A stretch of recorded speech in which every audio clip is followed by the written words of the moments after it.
আজ বানিয়েছিলাম কাঁচকলার কোপ্তা, চলুন সেটাই আপনাদের সাথে শেয়ার করব। এখানে আমি কাঁচকলাটা কেটে নিচ্ছি।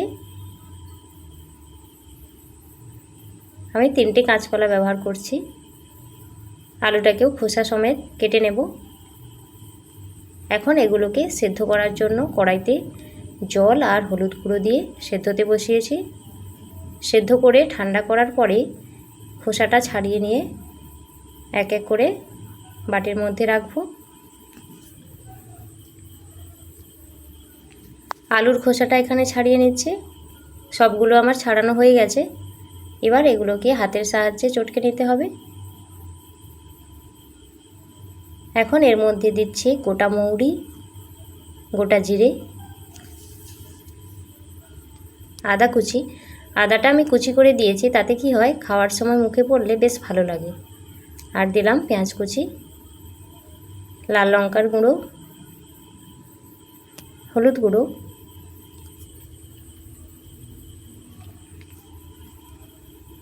স্বাদ মতো লবণ দিয়ে ভালোভাবে এটাকে মাখিয়ে নিতে হবে।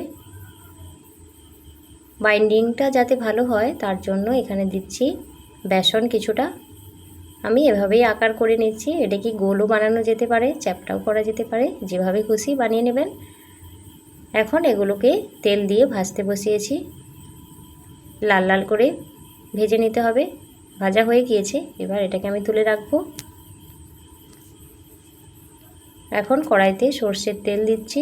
তেলটা গরম হয়ে গেলে পাঁচ ফোড়ন দিলাম আর দিলাম পেঁয়াজ কুচি। পেঁয়াজটা ভাজা ভাজা হয়ে গেলে তার মধ্যে টমেটো কুচি দিয়ে একটু লবণ দিয়ে ভালোভাবে কষাতে দেব।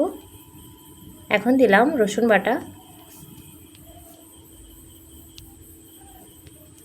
আর এখানে আমি দিয়েছি লাল লঙ্কার গুঁড়ো, কাশ্মীরি লঙ্কার গুঁড়ো, হলুদ গুঁড়ো দিয়ে ভালোভাবে মশলাটাকে কষাতে হবে। মশলা থেকে দেখতেই পাচ্ছেন তেল প্রায় ছেড়ে দিয়েছে। এবার আমি ঝোলের জন্য জল দিয়ে দেব। স্বাদ মতো লবণ দিলাম। ঝোলটা ফুটে গেলে তার মধ্যে ভেজে রাখা কোপ্তাগুলো দিয়ে দিতে হবে। ব্যাস, দেখতেই পাচ্ছেন কোপ্তা একদম রেডি। আমি একটু ঝোল রেখেছি, ঠান্ডা হলে এটা কিন্তু অনেকটাই বসে যাবে।